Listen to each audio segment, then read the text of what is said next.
Расскажите, когда у вас началось переосмысление ценностей в жизни? Ну, один из ярких примеров, одна из, так сказать, ситуаций, когда жизнь находилась на волоске, это было, когда у нас две группы отправили зачищать улицы. Перед этим нам сказали, что девятиэтажка сзади нас зачищена, все там досмотрено, противника нет. Мы продвигались по улицам, и одна из наших групп попала в засаду.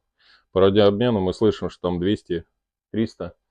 Мы выдвигаемся к ним на помощь с того же маршрута, откуда пришли. Я иду первым, встречаю провожатого с их группы. И по мне открывается огонь с этой девятиэтажки, которая якобы была зачищена. Со второго, с третьего и с четвертого этажа. Я падаю, передо мной бордюр в 15 сантиметров, столб, на нем электрощит, больше ничего. Я лежу у этого бордюра, по мне стреляет пулеметчик. Осколки от асфальта летят мне по лицу. Было очень неприятно. Вот. И как раз когда ты лежишь под вот этим обстрелом, у тебя происходит переосмысление о том, какие у тебя, оказывается, другие ценности в жизни, что ты хочешь жить, что ты хочешь семью, и что ты, как сказать, много других разных профессий, где можно спокойно жить, отдыхать, наслаждаться, так сказать, жизнью.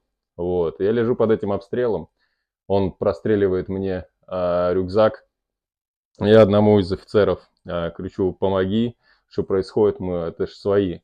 Этот офицер, они были за небольшой так насыпью, оставшаяся часть группы. Он встает из-за нее и начинает кричать: «Ты, долбоеб, мы свои!»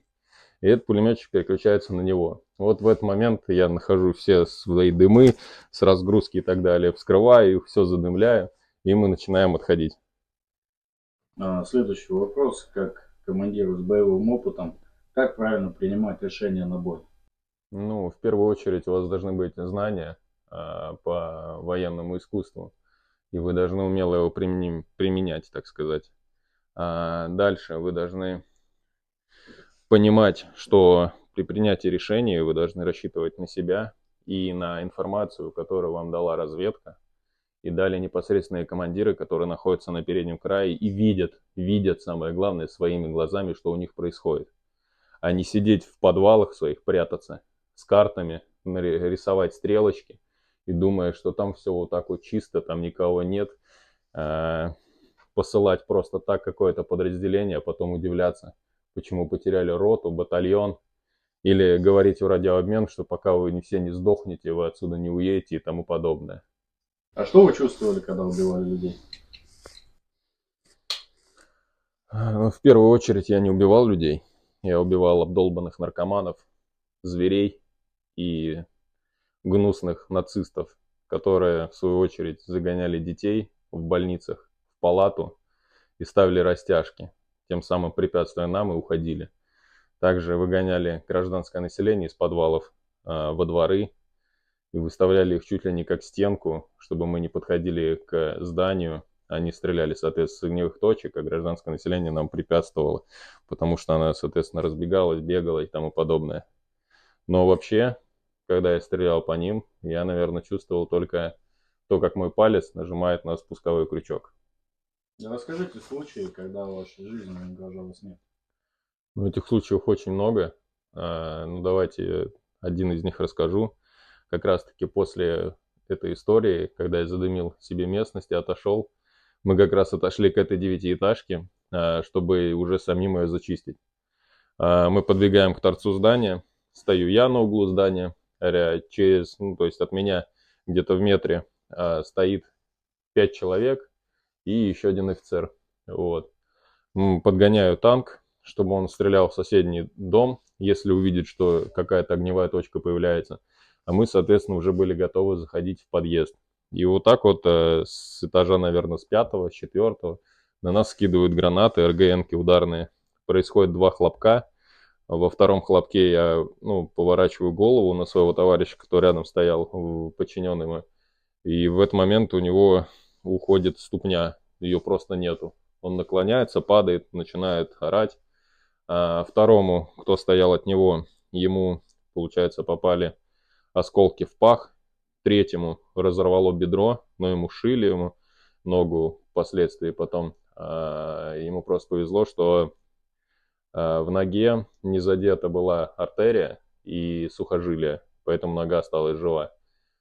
Следующему человеку осколки залетели в каску, он был контуженный. И вот мы вдвоем с еще одним офицером стоим, друг на друга смотрим. У нас от осколков покоцанные штаны, бронежилет, китель и тому подобное.